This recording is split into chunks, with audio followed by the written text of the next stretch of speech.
4 जून 2026 रोजी पुण्यावरून जम्मूपर्यंत झेलम एक्सप्रेसने रेल्वेने आलो आणि तेथून आमच्या स्वतःच्या बाईक पुण्यावरून ट्रान्सपोर्ट करत सेम एक्सप्रेसद्वारे जम्मूमध्ये अगोदर पोहोच केल्या. त्यानंतर आम्ही आमच्या मोटरसायकलवरून प्रवास सुरू केला. जम्मू ते श्रीनगर पहिला मुक्काम हा श्रीनगरमध्ये झाला. श्रीनगरमध्ये मुक्काम झाल्यानंतर श्रीनगरवरून जोजिला पास मार्गे कारगिल, द्रास आणि पूर्ण लेहच्या दिशेने आम्ही लेहमध्ये पोहोचलो.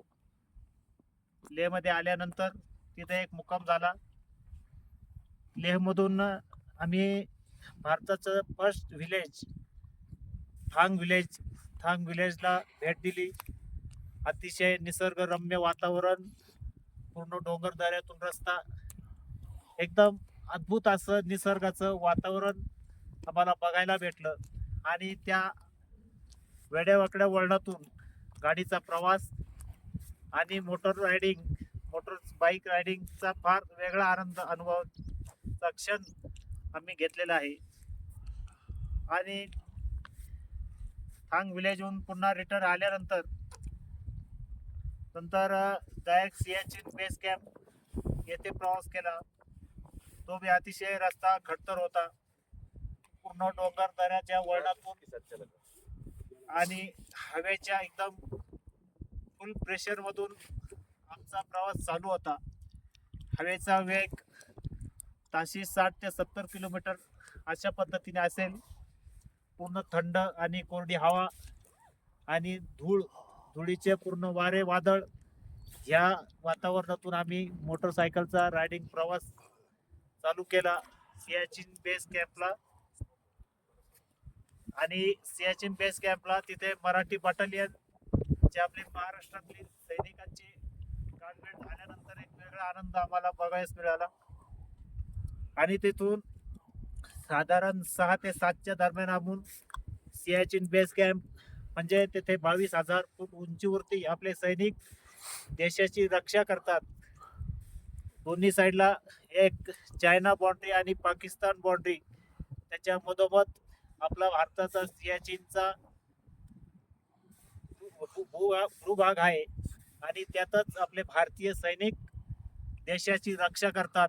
-50 ते 56 डिग्री टेम्परेचर मध्ये आपलं देशाचं संरक्षण, सीमेचं संरक्षण आपले सैनिक करत असतात. अशा वातावरणात आम्ही देशाचे गुणगौरव आणि कौतुक करणारे सैनिक बघण्यासाठी तेथे आनंदाचा क्षण आम्हाला भेटण्यात आला.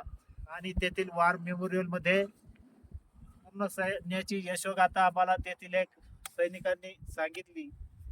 आणि तेथील गोपी बाबाचे मंदिर बघितल्यानंतर तेथील त्यांची आख्यायिका जाणून घेतली. गोपी बाबांचा साक्षात चमत्कार तिथं सैनिकांना होत असतो. आणि सैनिकांच्या स्वप्नात येऊन काही वेगळी घटना किंवा काही प्राकृतिक घटना होण्याच्या अगोदर गोपी बाबा सैनिकांना सावध करत असतात. तेथून 7-7:30 वाजता निघाल्यानंतर रात्री 11 वाजेपर्यंत पूर्ण डोंगर दऱ्यातून अंधारातून पूर्ण वेगवान वारे वाहत असताना अशा प्रकृतीतून आम्ही प्रवास चालू ठेवला. आणि आम्ही लेहमध्ये पोहोचलो. लेहमध्ये पोहोचल्यानंतर लेहतून आमचा उमराव व्हॅली येथे मुक्काम होता. उमराव व्हॅलीवरून नंतरून आम्ही पेंगॉंग लेक या दिशेने निघालो. पेंगॉंग तसा 120 किलोमीटरचा अंतर. आम्ही सकाळी 8 ते 9 वाजता निघालो. रात्री साधारण 7 ते 8 तेथे पोहोचण्यासाठी लागले. रात्री तेथे आम्ही मुक्काम एक वुडन कॉटेज मध्ये केला. अतिशय -, डिग्री टेम्परेचर, पूर्ण हात सुन्न पडलेले होते. एवढी कडाक्याची थंड, 5 थर्मल घातलेले असताना सुद्धा थंडी जाणवत होती. परंतु कॉटेजवाल्यांनी आम्हाला एकदम छान पैकी सर्व्हिस दिली.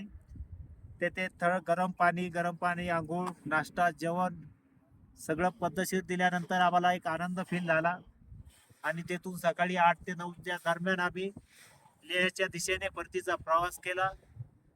परतीचा प्रवास करत असताना पेंगॉंग झीलमध्ये एकदम सुंदर असे फोटो सेशन आणि व्हिडिओग्राफी काढण्याचा आम्हाला मोह आवरला नाही. आणि मोह आवरून कसं तरी आम्ही पुढे निघालो. मध्येच आम्हाला लेहच्या दिशेने निघत असताना बर्फाचा पाऊस चालू झाला, स्नोफॉल चालू झाला. स्नोफॉल मध्ये एकदम फोटो सुन्न पडले होते आणि सुन्न पडल्यानंतर आम्ही थोडस एक सुंदर असा नजारा आम्हाला इथं एक छोटस तळ आणि त्याच्यावर बर्फ पूर्ण वितळलेला आहे आणि डोंगराच्या आजूबाजूने सुंदर अशा वातावरणामध्ये आजचा झालेला प्रवास त्याचं वर्णन करण्याचा मोह आवरला नाही. आजपर्यंत झालेलं पूर्ण प्रवासाचं वर्णन मी तुम्हाला थोडक्या शब्दात केलेलं आहे. अजून पुढचा बराच मोठा प्रवास बाकी आहे. उद्या आमचा मुक्काम लेह, नंतर आम्ही मनाली, मणिकर्ण, चंदीगड या मार्गे पोहोचणार आहोत आणि दिल्लीवरून पुण्याला रिटर्न जाणार आहे. धन्यवाद.